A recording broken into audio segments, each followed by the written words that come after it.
Thank you all. Hello, everybody. Hello.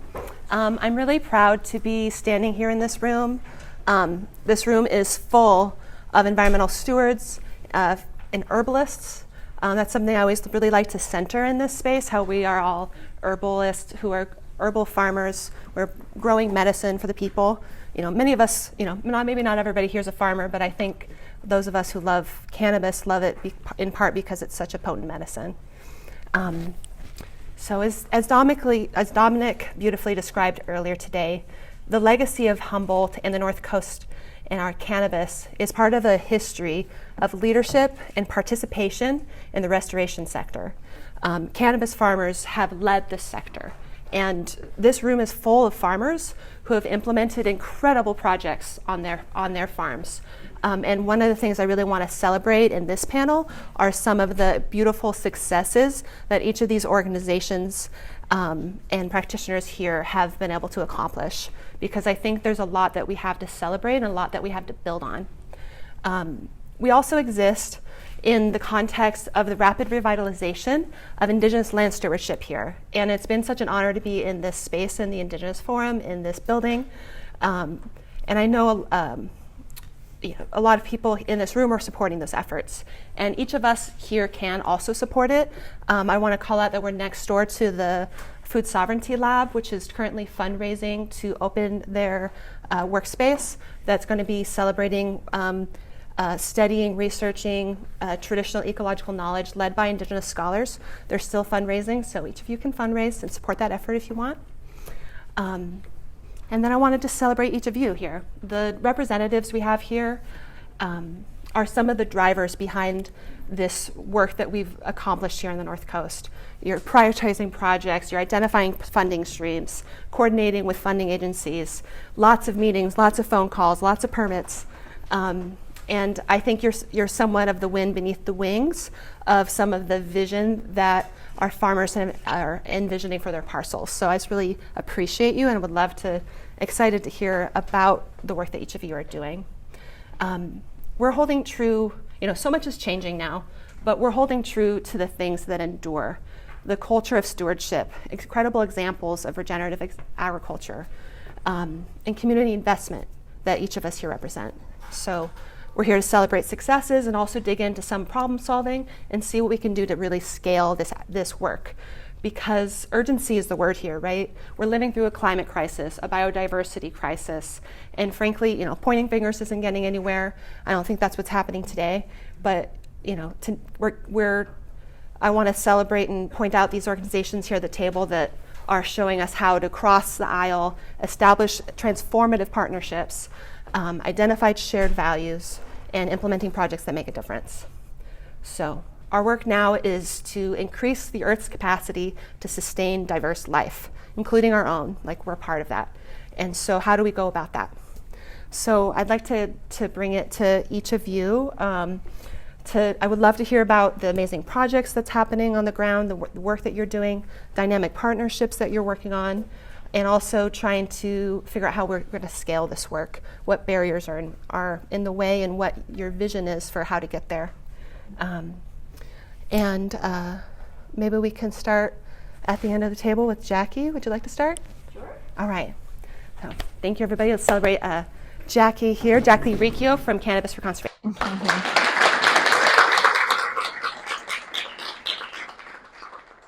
Thank you, Selena. Thank you, everyone. It's so great to see a bunch of familiar faces in the audience and a bunch of new ones as well. As she said, I'm Jackee Riccio. I'm the executive director and co-founder of Cannabis for Conservation. We are a 501c3 environmental nonprofit. We're based here in Arcata. And we got established in 2017.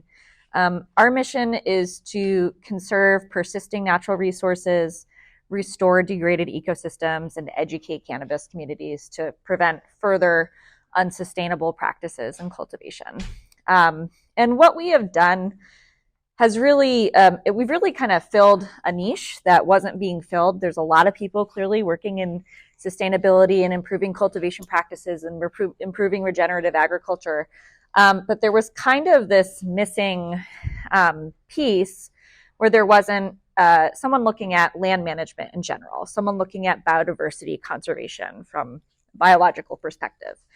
Things that are pretty standard in, traditional agriculture. There's lots of programs with USDA, with the federal government for habitat conservation. There's lots of grant funding and monies for research on traditional row crops and IPM. There wasn't a lot of that going on for the cannabis industry. And obviously with farms just coming into regulation, we didn't really expect there to be. But my background, I'm a Cal Poly Humboldt alum, and I completed my degrees here in wildlife conservation and in archaeology. And so I was a biologist. And so working in there are national forests up here and working on some other agricultural programs, it was kind of hard not to mix the two. So anyway, we're here. We focus on biodiversity conservation and research, habitat restoration, habitat conservation, habitat enhancements. We are starting to get involved with wildfire resilience now, sediment reduction, and watershed restoration. So some of our programs include, let's see, of course my slide is way over there. Okay, there we go. A number of our programs are funded by CDFW. So we get a lot of most of our funding, with the exception of RLF and a couple other private foundations, comes from state agencies. So CDFW has funded our drought resilience program. We're actually wrapping that one up. We got farms up to 100% and sometimes even over 100% water storage and hardened irrigation on 17 farms in high priority watersheds, which was great. And then we also have our Trinity County licensing program, which is primarily to assist cultivators with completing CEQA and all the environmental compliance that's required to get a license there. That's for 72 cultivators and counting. Our Wildlife Conscious certification was a great collaboration, originally actually between CDFW. It started with CDFW and Cal Poly Humboldt, Dr. Matt Johnson, some really awesome hardworking grad students, Matt and Janelle in the back there, and lots of other agencies participate in that as well. And that was a pilot program that we're wrapping up. And the certification is primarily to bolster biodiversity, wildlife biodiversity on farms, and using farms as habitat refugia, and creating them into functional agroecosystems that support a diversity of wildlife.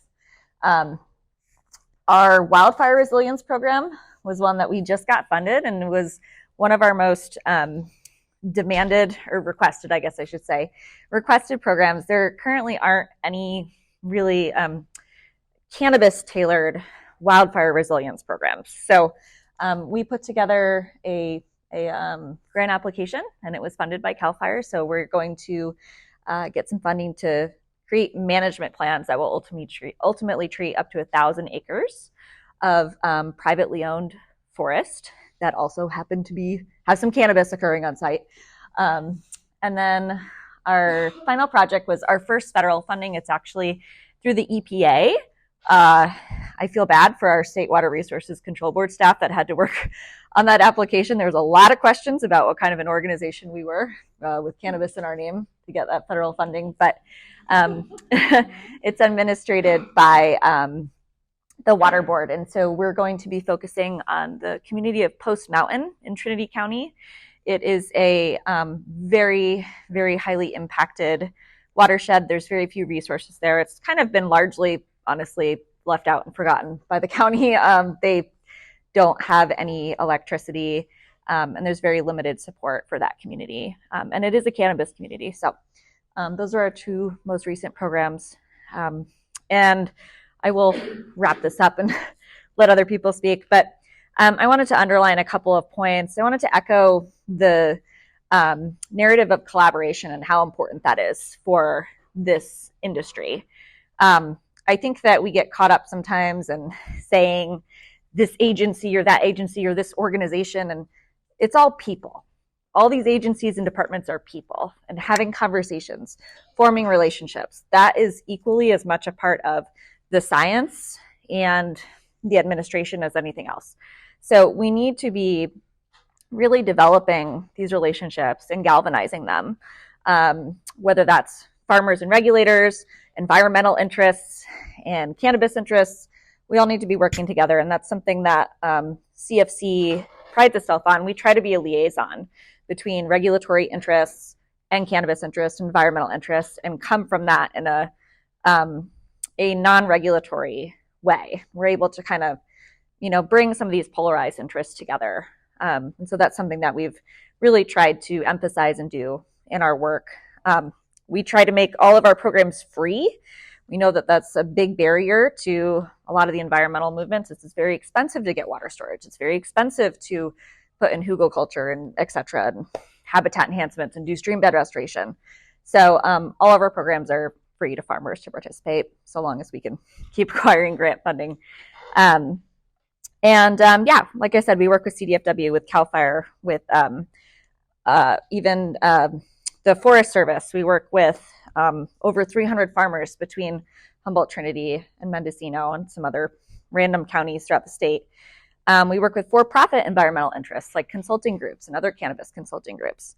And it's really what's made us successful. So I just wanted to acknowledge that this is, we're a really small team at CFC, but all of our collaborators and our ability to work together with academic interests as well has brought us to this place. And I'm really grateful for that. And hopefully we can keep expanding that and keep working towards our restoration goals. So thank you.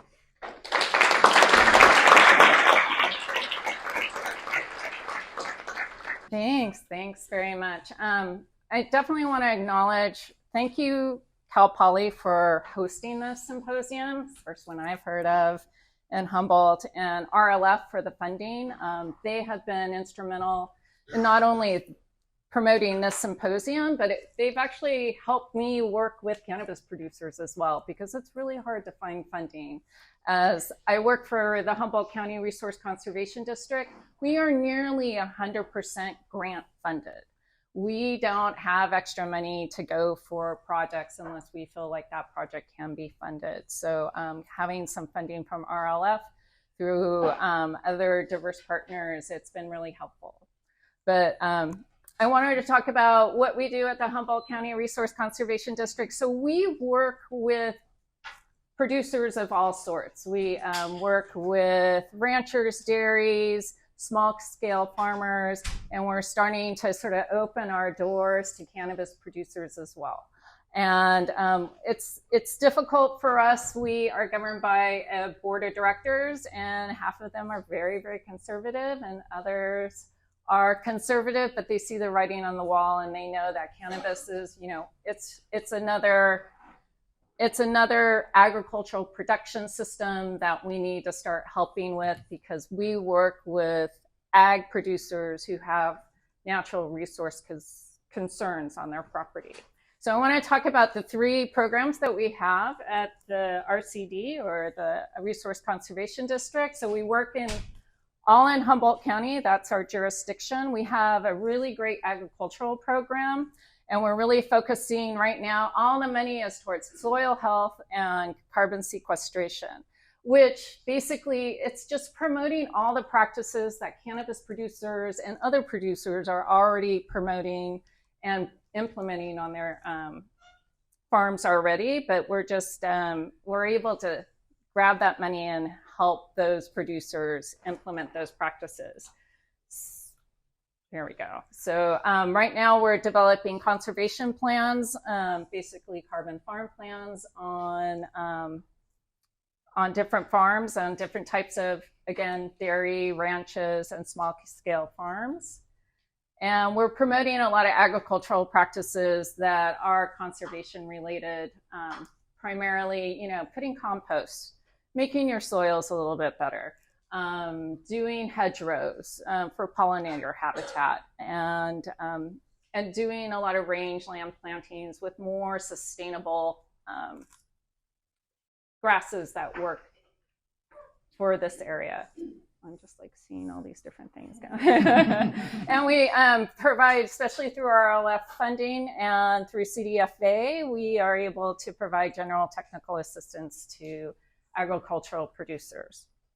So we also have a forestry program that is relatively new here, but has been just exploding in this area. So we work with farmers, and our ag program, there's not a lot of funding for us to be able to help a lot of cannabis producers specifically for cannabis production, but we kind of work around the edges to try to do that, because so many cannabis producers are very diverse, and they're not just growing cannabis, they're growing tomatoes and melons and have orchards. So we're definitely able to help in that aspect of it.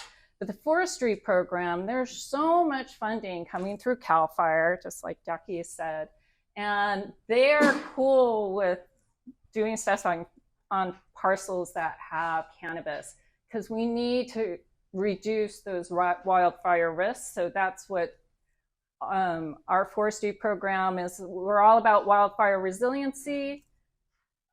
We do a lot of fuels reduction programs.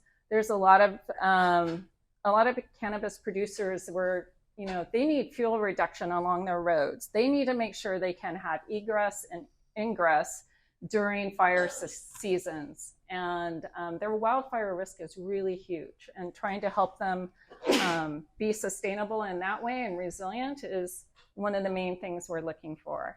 We're also developing forest management plans with producers as well, and then that just basically tells you what forest do you have on your property, what type of condition are they in, do they need to be managed in a way that makes you more resilient as well. And then it also kind of helps you if you're doing some sort of non-industrial commercial use of those forests, then we can help you identify and manage those forests as well. And then we also do a lot of post-fire recovery. We're currently working up in Willow Creek right now, trying to see areas that have been burnt in the past, like last year, and making sure those areas do not burn again, or at least give you a fighting chance to be able to reduce that fire risk and be able to basically evacuate if needed. So this is my program. I do the watershed program. We do a lot of habitat restoration. Most of my habitat restoration projects are on riverine systems, primarily in the lower Eel River Delta. And also I do a lot of estuary work. And there aren't a lot of cannabis producers at least in the estuary, but definitely in streamside habitats for sure. Riverine and estuaries. Okay, so what I've been seeing with a lot of cannabis producers and on their larger pieces of land is there's a lot of riparian corridor habitat that needs to be restored, and we can go through and help producers address those. Definitely knowing what type of riparian plants that need to go there, how big your riparian buffer needs to be, and sort of the water situation, like the quantity and quality of water. We also do a lot of erosion control. That is such a huge thing, as probably Jackee has said too, is like there's a lot of erosion off of roads. Roads are like the biggest thing. So road upgrades for cannabis producers, making sure you can have culverts where they need to go, you're putting in water bars where they need to go, and you're just reducing erosion in those areas. And so the RCD has done this in the past, and we're looking for funding to do further stuff. And then we do a lot of bank stabilization projects as well to reduce that erosion. And what we see a lot in sort of the lowland areas is there's a lot of flooding impacts to a lot of producers, especially this past year, the past 2 years. Once we got out of that drought cycle, we're seeing a lot of flood impacts, degradation of farmlands. And when you have flood, you need your land to drain as well. So that's it for me. But what I'm seeing is like a lot of barriers for a lot of this habitat restoration that's happening is funding. So we are fully grant funded. Cannabis producers need a lot of cost share and grant funding too. What we're seeing is it's very limited for cannabis producers to be able to access grant funding. There's the CDFW Cannabis Grant Restoration Program. That's just one program. I would love to see that we don't need a special program for cannabis producers to do the right thing to steward their land. I would love to see CDFA just have, you do produce practices and do practices on your property, and it doesn't matter if you're cannabis. It's still, even though it's state funding, we're seeing that there's a lot of state funding sources that just, well, if there's cannabis there, we can't really apply those funds to it. So it's been kind of dancing around a lot of that. And I'm hoping that one day soon, at least for state funding sources, is to just like toss the idea of cannabis out and just say, these are agricultural producers that want to do the right thing. And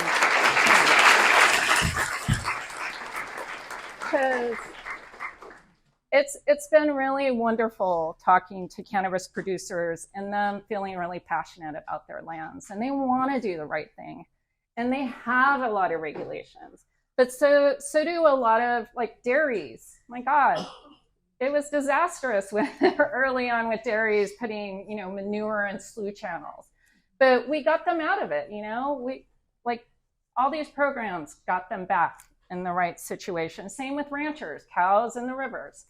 I mean, there's a way to do it, and I don't think I think we're just at a transition point, and that I'm really, really hoping that that a lot of these funding opportunities will just finally be just funding opportunities for all ag producers.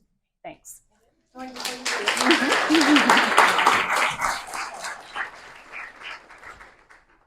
Doreen, could you share how people could get involved with any of these programs? Yeah, you can reach me. So we have, I don't think I brought any cards with me, but if you go to humboldtrcd.org, there's contact information for all of our programs. And usually what we do is a producer can outreach to us. I have wildfire issues. I need to reduce some fuel loads. I'm looking at getting some irrigation system going, to be more efficient. Or, yeah, I have a riparian zone. I'm getting dinged on by CDFW, and we need to fix it.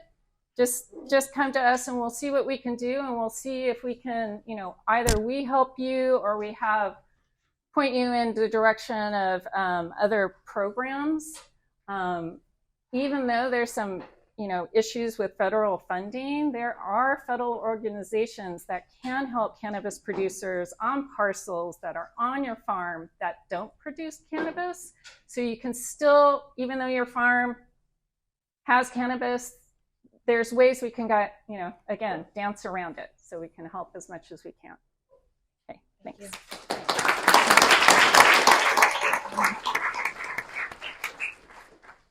All right, thank you so much. Next up, we have Matt Clifford from Trout Unlimited, who's got another great presentation for us. Trout Unlimited is a super impactful organization that does work around the state and around the country. So I'm really excited to hear what you have to say. Thank you so much, Matt.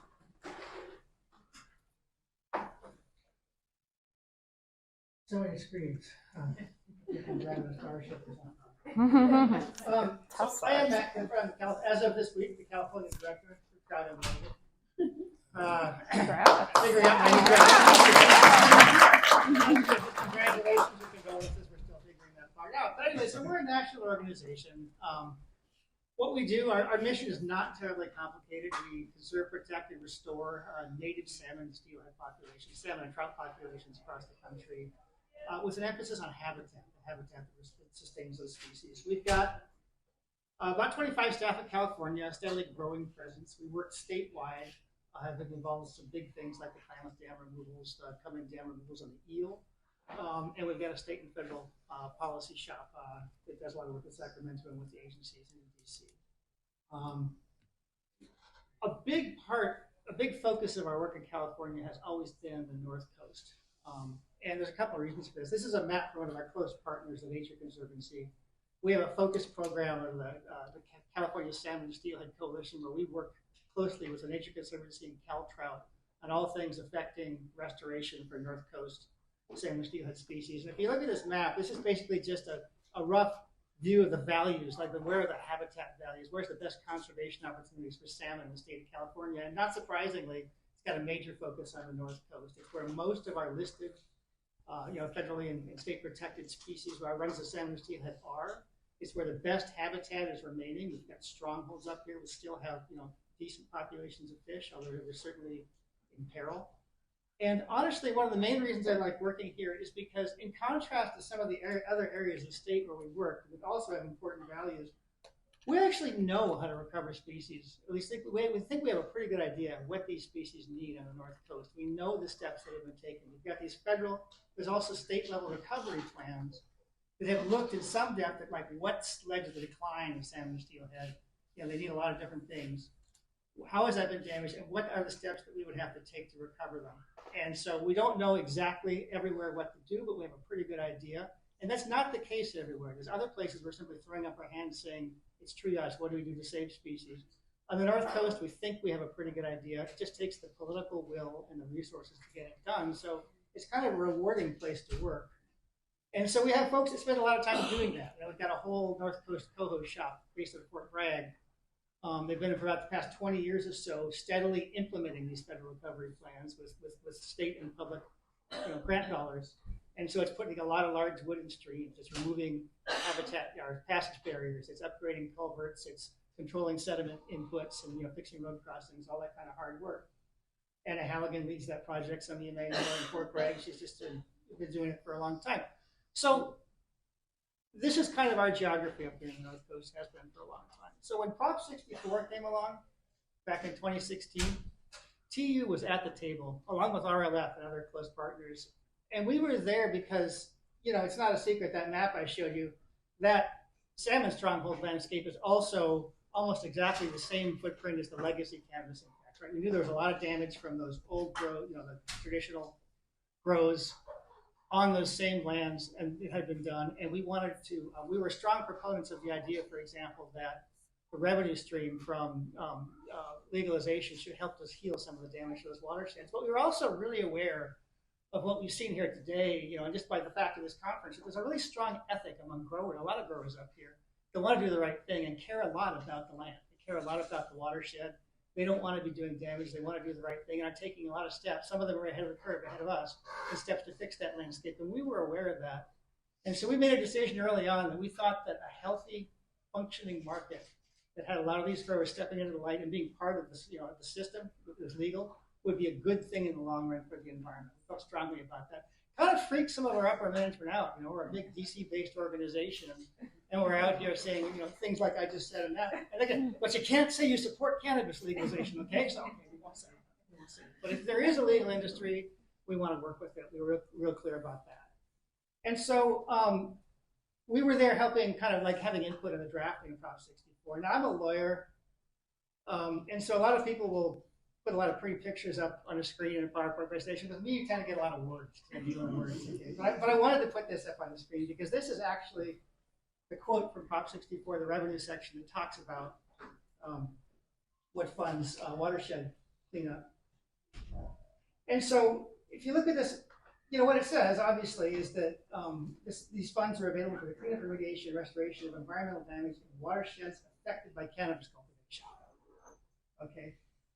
And so notice what that language doesn't say.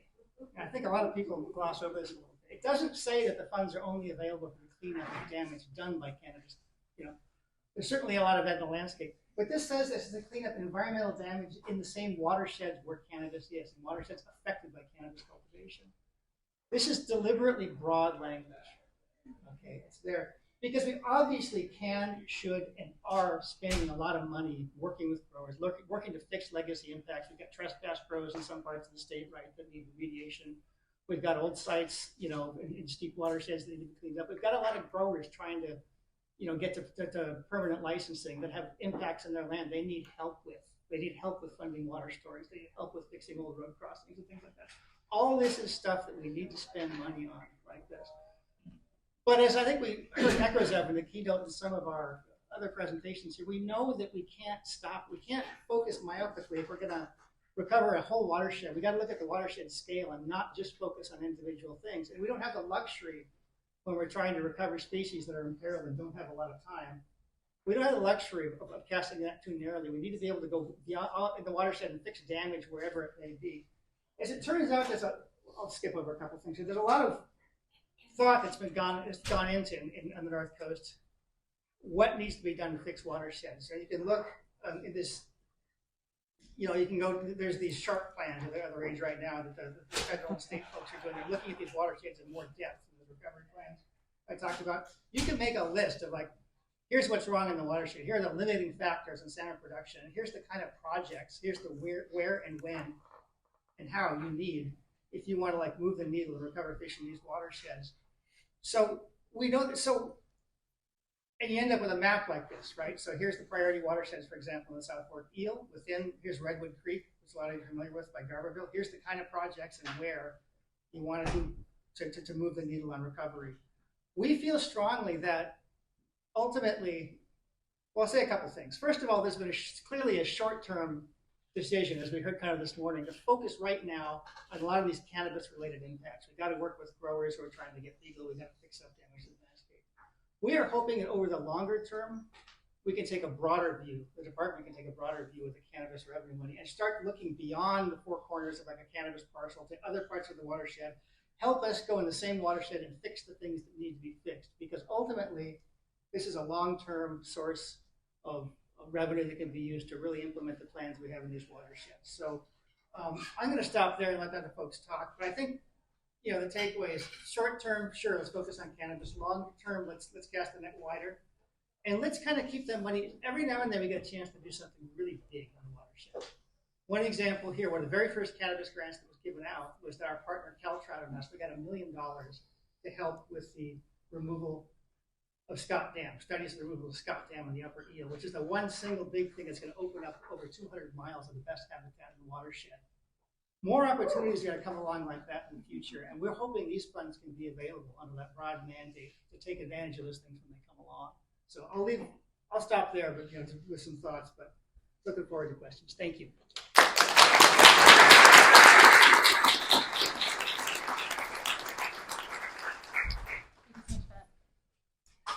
Next, I'd like to introduce Andrew Black, Executive Director of Sun and Earth Certified, who's come down here from Eugene to share all about Sun and Earth. Thank you. So I want to start by sharing a vision.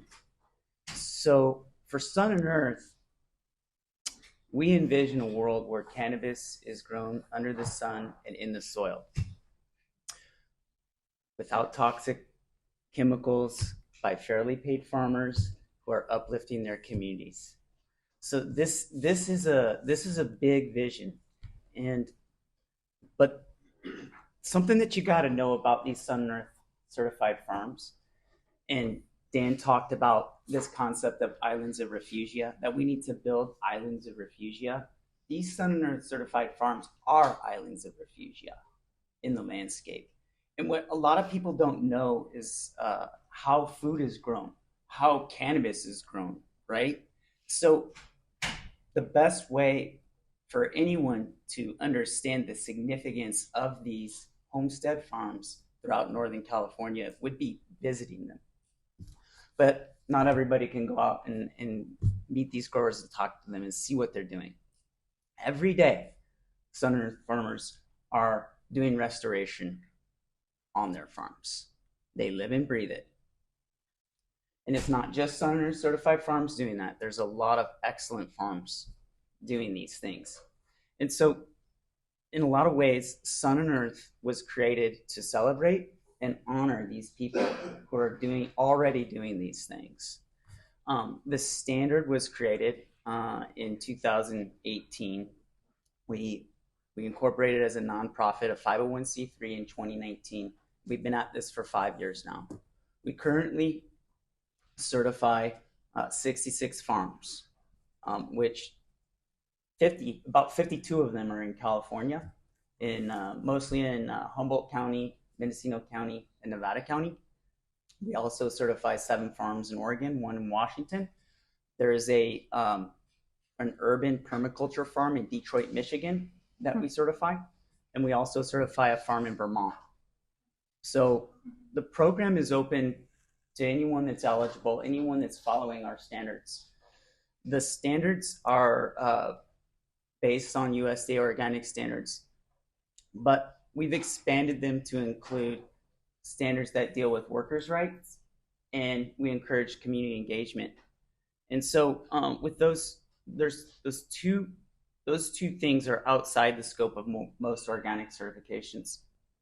And it's interesting, the approach we take with like worker rights and community engagement right now is that we require written strategies for community engagement. Write your intentions down. And that's as far as we've been able to take the community engagement part, but that's a critical piece, right? Is writing your intention down. What do you want to see out in the world? And so we've had some success, and what we've come to realize recently is that although certification is our mission, we certify sun-grown cannabis. Our vision, that vision that I described of creating a world where that's celebrated and honored and respected, that's harder to come by. And so we are faced with this daunting task of building awareness about the Sun and Earth certified farms and just regenerative organic cannabis production in general, right? How do we build awareness? Tina mentioned that when she does her trips through Los Angeles, there's only 5 dispensaries down there that carry sun-grown. That's a problem.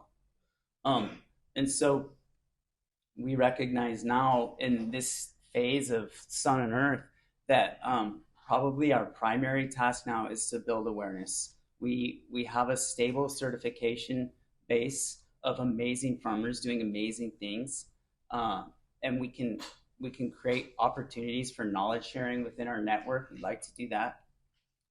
And we also had recently this opportunity to embark on this journey with the CDFW in their CRGP program. So we received a grant from the CDFW to do a capacity building grant. And boy, did it build our capacity. So that was a $395,000 grant. And what we did is we did a gap analysis of all the 50 farms that we certified in California to try and understand if they were even eligible to participate in receiving any sort of implementation funds from the CRGP program. So ours was a planning only grant, and what we're trying to get to is implementation.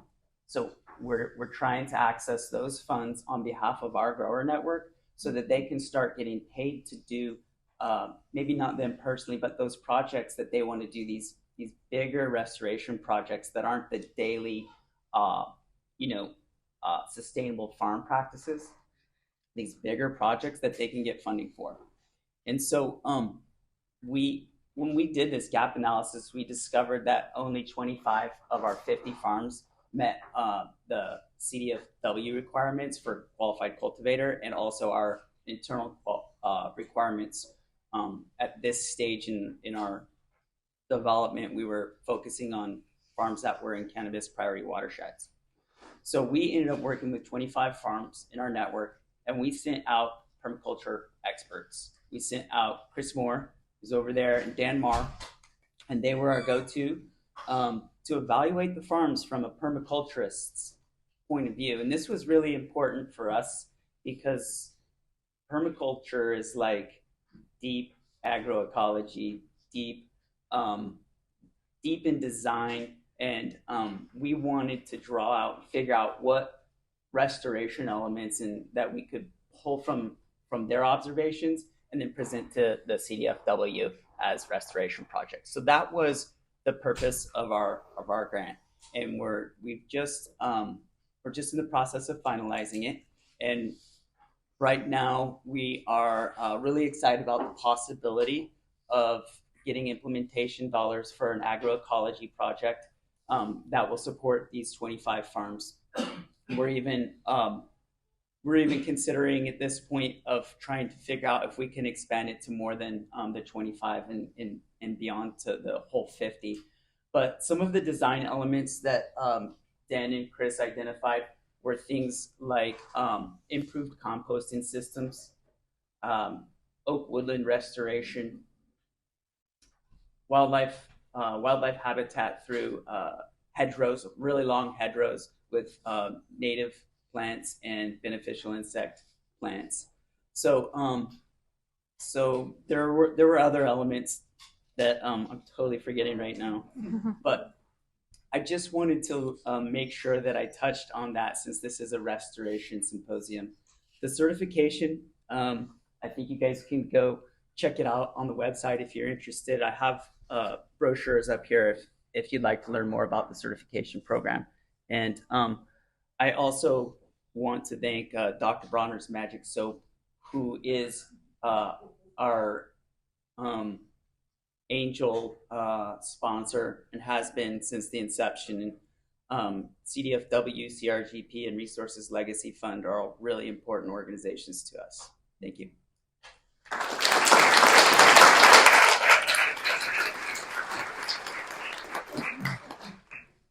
Next up, we have Dan Marr, who we've all met already, and excited to hear your thoughts on this. Thank you. Unfortunately, Galen Doherty was sick today, so they asked me to step in. I had the opportunity back in 2015 to work with a nonprofit, the Eel River Recovery Project. They subcontracted me under the Regional Water Board's outreach and education program that was talked about this morning. And that was really exciting for me because I felt like it was this opportunity where, okay, the train has left the station and they're kind of putting the wheels on it as it's rolling. So how do we get involved with this from an environmental standpoint?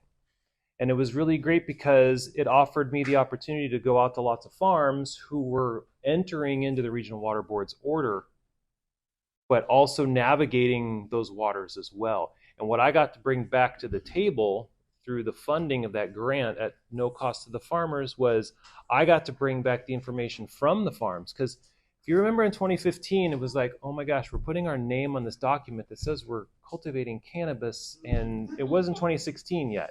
It was very strange, right? So given that, how do we make sure that what rolls out is going to be something that we can work with? So I was hopeful. I didn't get everything I hoped for, unfortunately. But what it really set for me was the cannabis cultivators need somebody who can work that edge for them and who can bring that conversation to the table. And I took a lot of pride in being that person for them, to being that objective individual who wasn't tied to an agency. I wasn't tied to any company or business. And I was thankful for that opportunity. And that would push me forward into working with bringing regenerative agriculture in cannabis out and working with Jesse Dodd, really fighting for, we need a microphone for these farmers at the stage, which was awesome. So then at any time nonprofits come along and they're like, hey, we have this funding, can you please go out and see what projects need to be implemented? It's like, of course. And the first thing I do is I contact the farmers and say, hey, I want to come out. What do you want from me? What projects do you want to see on your property? You are intimately tied, emotionally tied to this land, and you have these things that you see on a daily.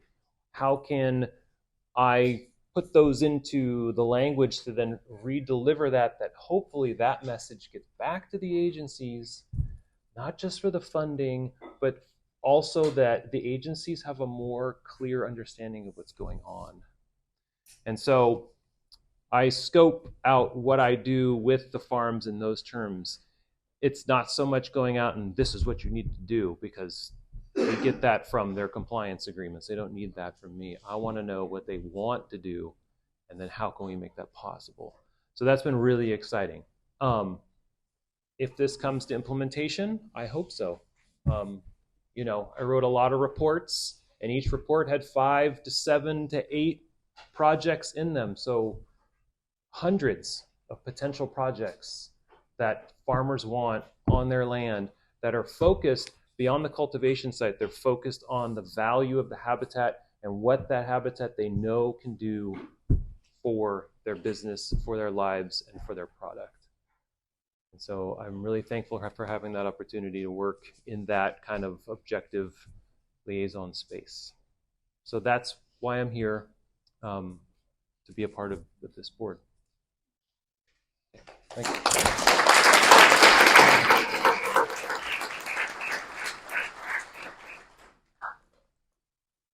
Thank you, everybody. Dominic, what kind of time do we have? Well, we're doing good on time actually now. It's Very good. 2:10. Okay. So Great. 20 minutes. Great.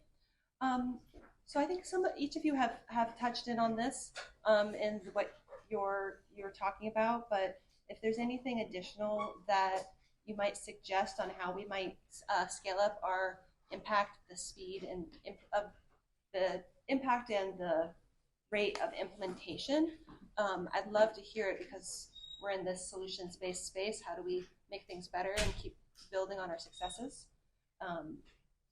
Anybody want to speak to any of that? I will. Yeah.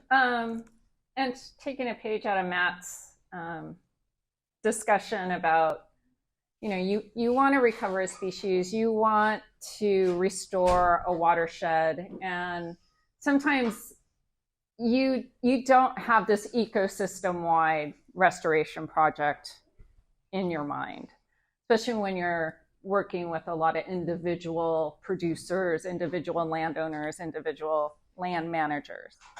But what we've been finding with a number of projects that we begin to develop is like, there's a person over here who wants to do riparian restoration. There's a person over here who needs some road work done.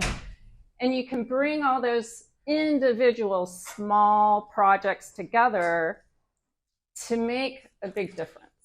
And so Matt was saying cast your net wider, and you just like, in a fish analogy, it's like you just catch these fish all over the place, and it really does sort of really help. So if you feel like, oh, I just have a bank stabilization project, that's not going to get funded, it's too small, or they're not going to want to put a lot of effort into it, I would definitely bring it to me, to a consultant, to somebody who can advocate for you, and we can develop a large project that will make a difference, built on all the smaller projects all together. So I don't think I've ever felt as much frustration from farmers as from a group of farmers as I do the cannabis cultivators right now. Okay, so like it reminds me of talking to dairy farmers when the price of alfalfa is like through the roof, and they're looking at losing a farm that's been in their family for generations. So it's along that level of like sort of bleak outlook, right? So I guess what I'm trying to say is that there's a lot of funding opportunities out there, but really what's happening from my perspective is that they're there. In the meantime, we're asking farmers to hang on while we figure out how to get these projects funded. And honestly, the projects are, these restoration projects are really important and impactful and can be for a farm, especially to develop their like infrastructure on their farm and whatnot. But within these grants that we put together, I think what needs to happen is also like an outreach component, so that the farms that get this type of funding, their farm style and their lifestyle of being small scale homestead outdoor growers also gets supported and amplified in communities like Los Angeles and San Francisco and whatnot. So I know Virginia and I have had this conversation and talked about it, but at the time when we were having these conversations, that wasn't as crystal clear to me how important that outreach is. but now it is. I would love to see a grant proposal to do that kind of outreach to educate the end consumers. That's something we I think Jackee and I will start. We'll have I can piggyback off of what Andrew said too. I mean, we can't talk about expediting implementation without talking about removing some barriers. So there's some big barriers. I touched on one of them, which is funding. Environmental restoration is very expensive. I don't think that there's a cultivator in this room or really a farmer out there in general who, if given a pot of money and said, hey, will you do this great environmental thing on your farm and we'll pay for every cent of it, would say no. I think that most people would be happy to do that. So funding is definitely something that can expedite, these implementation programs. The second part of that is there's no point in doing environmental restoration on farms or implementing these programs if they're not farms. So we, getting back to kind of the foundational issues in the market that we were talking about in the other forum, we have to take an interest in making sure that farms can stay farms, that they can be operational, that they have their place in the market. We have a really amazing conservation opportunity working with small cannabis farmers who happen to overlap in these incredibly biodiverse spaces. Like, the Klamath Basin that we live in, it's like one of the most biodiverse regions on the planet.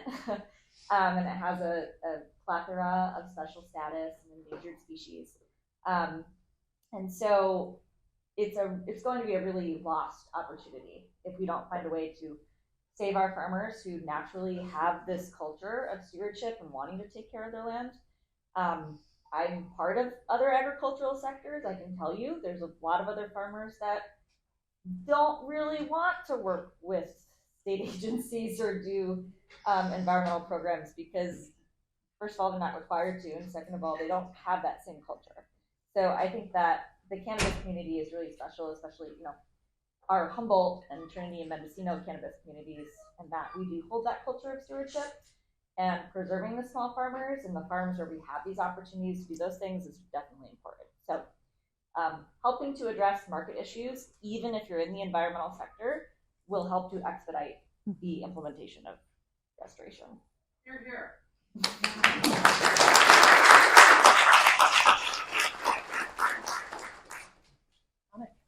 I just want to say, we have this kind of reflexive emerald triangle three-county thing.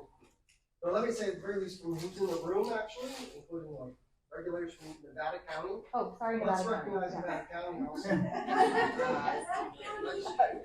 I'm breaking my own rule by making a statement. Sorry.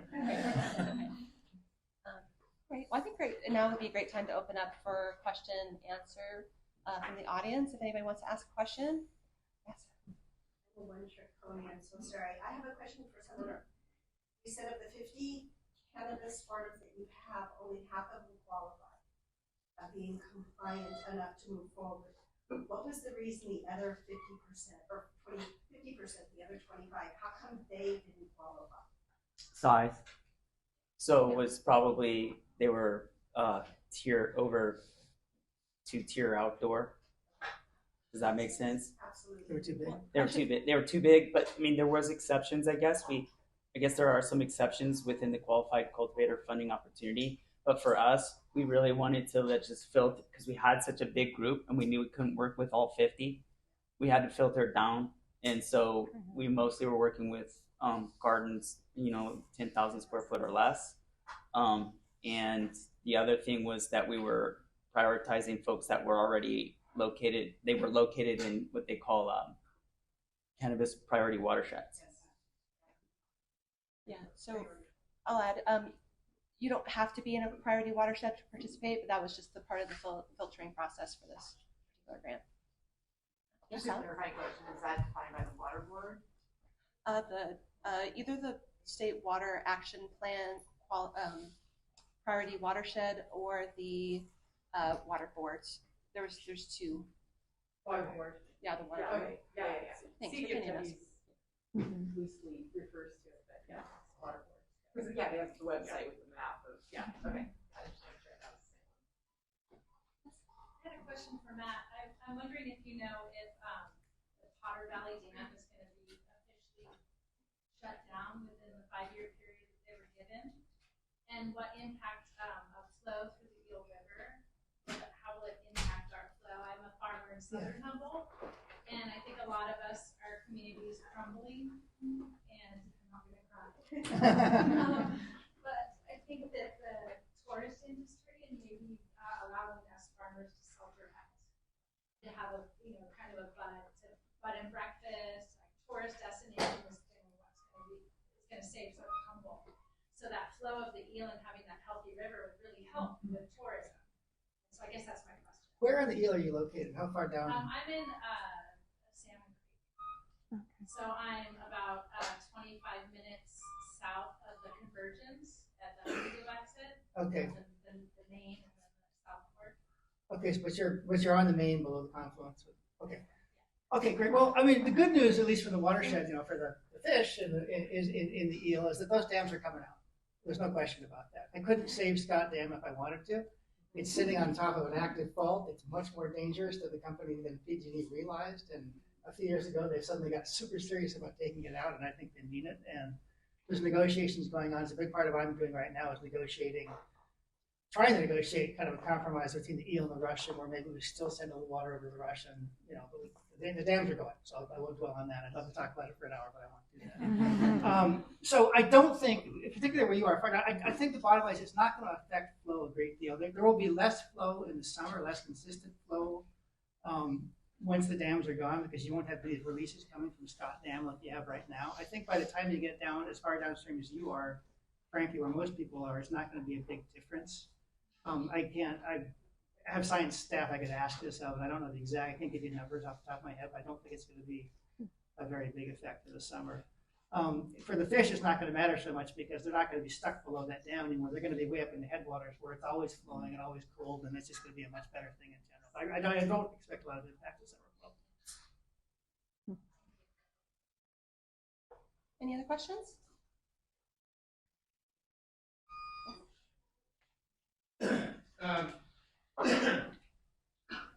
I've been fortunate to get some of the DCC grants for restoration and environmental improvements on some of my projects, and it's been extremely helpful to help us meet our conditions of approval and demonstrate good stewardship. One of the issues that we're seeing, here in Humboldt everywhere, is the demonization of us just because of the word cannabis. And a lot of what we're talking about here is other agriculture and other resources around our properties that we can access. My question is, how can we, as cultivators, as people who collect most data on anything, like I have to drive up to my property later to look at my water meter and make sure I get the numbers written down for all the agencies, how can we use our data and our narratives to help move us away from the demonization words? Like we even have a supervisor here locally who calls us all lowlights and we're not earning our taxes. So we need to change that narrative to more positive spin to help us get more engagement with more agencies and more funding. What are some techniques and areas you up there think we could employ and to start using collectively as a community in our storytelling to help us move this forward? I'd like to add to that, which is something I was thinking about with your presentation was I think it's really important for us to recognize how we are all already participating and paying towards this restoration that's happening on a wide scale because it's coming out of our the taxes that are collected off of our product sales, right?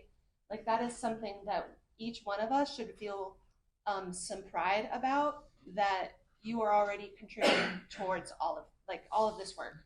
And I think that farmers deserve credit for that, because not only are we cleaning up after farmers or, maybe past farms that are cultivators that might have been our parcel before, but more importantly, we're cleaning up after the timber industry as well. Yes, right. And our tax dollars are going towards cleaning that up. And I think that's really important to recognize that there's a whole legacy of destruction that farmers are not responsible for, that they are contributing towards fixing. When those dams come out, cannabis farmers will contribute $1 million towards the studies that made it happen. I'd love to help tell that story. Yeah. That's really great.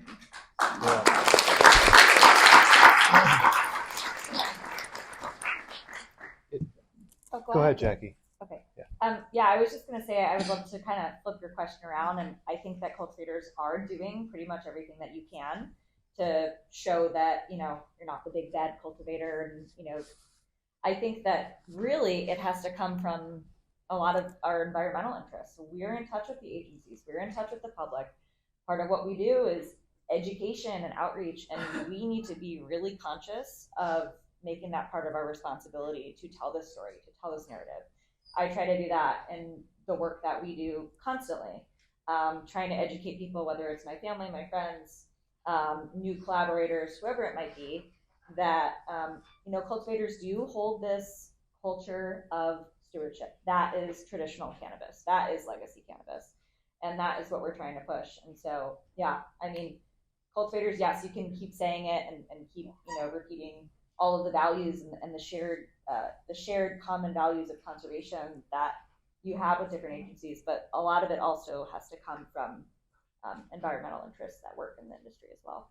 And tell me if this is right. I mean, my observation has always been that what gets the press and gets the news and people, you know, talk about all that is not the folks, the legal industry doing the right thing. There's a lot of bad apples out there that are getting the attention, right? I mean, that makes it hard. And that's what I see in presentations when I go around and people sort of tractors and, you know, creek and all that kind of stuff. It's like, it's hard to say, that's not the ethic I see in the North Coast, but that's what seems to get the headlines. Yeah, I agree. Yeah, I definitely think like what you're saying is, it's great media, right? To highlight the bad. That's what media loves to do. My point is that will always be a challenge. Yeah, it will be. Yeah, and I think that again, it's important for us to say that that's not the norm. Right. You know, and there's been, you know, plenty of examples. There's always you're never going to get a group of people where every single person is always doing the right thing. It's never going to be the narrative. But I think that as a whole, you know, we can try to shift that narrative the best way we can. Dominic and then Suzanne and Alex. I just wanted to add on to that actually. So not. Donna, you go first. You go first. Well, I would point to CDFW's webpage on the Restoration Grants website. They list all the, you know, just to Matt's point about like great work that's being funded, they list every grant that they've given in the past and in the future. There's all these great examples of like restoration work that's actively happening around the state, but a lot of it is happening up here that's being funded through these tax dollars. And it's such an inspiring story that, you know, it's very easy to access. And I point people to that page all the time, be like, look at all the great work that's happening. I also think, and I hope this is like an opportunity and not a burden, but getting people out into the field to see like your farms and what's happening on the ground is so much more powerful than any like conversation or PowerPoint slide that we'd be having in an office or in a conference room. And I hope we can get more decision makers. I mean, I think it's also depending on what your audience is. Like, do you want to change the mind of this person that's calling you a lowlife, or are we really trying to like target state decision makers and people, you know, that, you know, at higher levels, kind of pick and choose who you want? But I think there's so many good opportunities to bring people out into the field to see the great work and help dispel these kind of myths that there's bad actors that show like all the great work that's being done. I would love for that. We'll talk about that with the internships on the next panel. Perfect. Yeah, I just want to say that that's almost like exactly what the symposium is supposed to be about. Is that like we go through these media spectacle cycles, and they're selling advertising. That's what they're doing, and showing bad actors doing bad things sells advertising. How do we integrate all these different things people are doing in different silos that are actually like pretty awesome and constructive, even against this apocalyptic landscape? Right? Like, there's been money going out. There's been work done. There's been restoration done. There are opportunities. And, like, this is not in the news. What's in the news is, you know, whatever big trespass grow and horrible things that are happening. But, like, that's not what we're doing here. How do we amplify and connect the stories? And I'm hoping that maybe, you know, you guys can ask me about that. What I would posit, and I would love to see a study on this done, that the work that cannabis farmers have done since legalization to improve conditions on their parcels is some of the like most massive restoration that has happened up here ever. Like,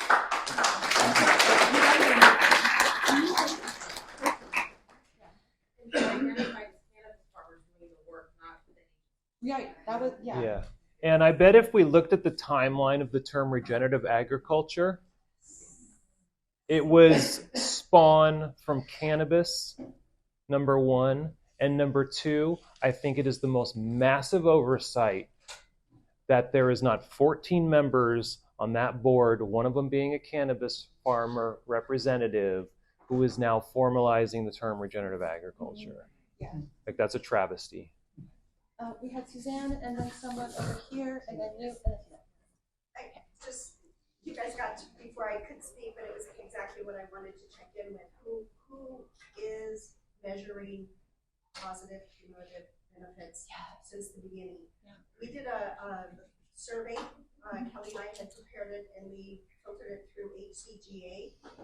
We saw, I think, 90 respondents, and we asked questions like, who is no longer using points of diversion? Over 50% of the applicants who responded are no longer using points of diversion. They're looking for alternative water sources. These things are not being published enough. Yeah. And there are so many good results. Yeah, Dominic, time for one of your master's students to work on that. Yeah. Well, we just have the next panel. We got a question. We have you and then I think Tina. And then you and then Tina. Yeah, I'm wondering if you would all commit to, in your slides, as well as the agencies in your slides, including this information that it's cannabis farmers who are, their taxes are funding this work, their work is the work that's being done, and that they're not just examples of degradation, because, as was just pointed out, the remediation is also from other industries. Yes. And I think that it's incumbent upon everybody, as they present their information, they're doing these educational seminars, that they present this information and not just show and I'm not pointing a finger at any of you, but with the agencies, I've been, watching the presentations of outreach, and it's still fear-based, and it's still accusatory, and it still shows example of the worst of the worst. And the reality is the people who step forward, who are being regulated, who are being taxed, who are being burdened with remediation of other industries, are the best of the best and should be celebrated, and they're not. Yeah, and not only are they doing that, but they're doing it at a level of standard that is far beyond any other agricultural industry. To add to this, I just want to really appreciate Sun and Earth certification, and what you actually said was, how can we bring awareness to the benefits? Because my vision is also outdoor grown cannabis in the soil, because it has true ability to save our planet, right? Look at, where there's a climate, there's a crisis of in terms of carbon sequestration versus huge carbon footprints. Yeah. And if there was small outdoor farmers are in the red, we have no way to say, hey, this is how we can, to consumers, this is how you can make a difference. Mm-hmm. And some way to really have an advertising campaign that would educate consumers that their dollars, when they're spending it on indoor grown versus sustainably grown outdoor, could that make a difference in the market share that outdoor farmers would really have access to? And where could that campaign, the money for that, is that something that would be out there, to change how the market is happening? Well, I think that we would love to do something like that, and we attempted it in the past with various levels of success, but it takes a lot of money to do a consumer awareness campaign. Yeah. So, the idea would be that we, as our little organization, could create tools that we can give to farmers so that they can build awareness with their customers. So that's kind of the concept that we're taking into 2024. We have limited resources as a nonprofit, but we can build tools, put them in the hands of the farmers, and like try and educate from behind, but let them lead. One, and if anything can be done, such as the law that's trying to be passed that would allow farmers to do farmers markets, what you would find is that you have thousands of farmers in the state of California who are ready to talk directly to customers. If they have the opportunity to make sales while they do it, they can self-fund these projects and basically be ambassadors for outdoor sun-grown farms and carbon sequestration and climate-friendly farming all over the state in a way that I think that advertising campaign could, I mean, obviously advertising helps, but it would be even more powerful, I think. And I think having some advertising campaigns would really help, but also changing the rules so that we could be the ones making these relationships, making these changes out in the world. But we can't self-fund these, campaigns ourselves if we can't make sales at the same time, right? That's always how small farmers have done it. So that's just another plug for that. Last question? Okay, Tina's your last question. Yeah, and this is about how we amplify and how we're going to do that. And I think it's really important that we acknowledge that we've got a vast divide, a vast cultural divide between this community and the densely populated urban areas. And so in order to cross that divide, that's going to take, I don't know that is advertising. That's perhaps one part of it. Some kind of a campaign is also very person to person. And it's a bit of a slow moving road.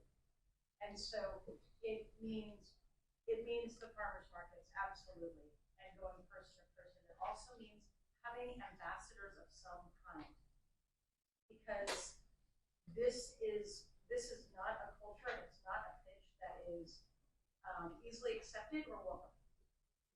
And with that, I think it's really important to understand that this is something, and I'm speaking to the experience that I've had as somebody who could not have cared less unless I knew firsthand.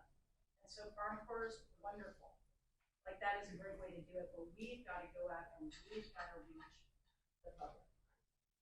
And so we've got to figure out how to have time off farm in order to make those connections, or have our ambassadors who can align somehow and jump that vast cultural divide.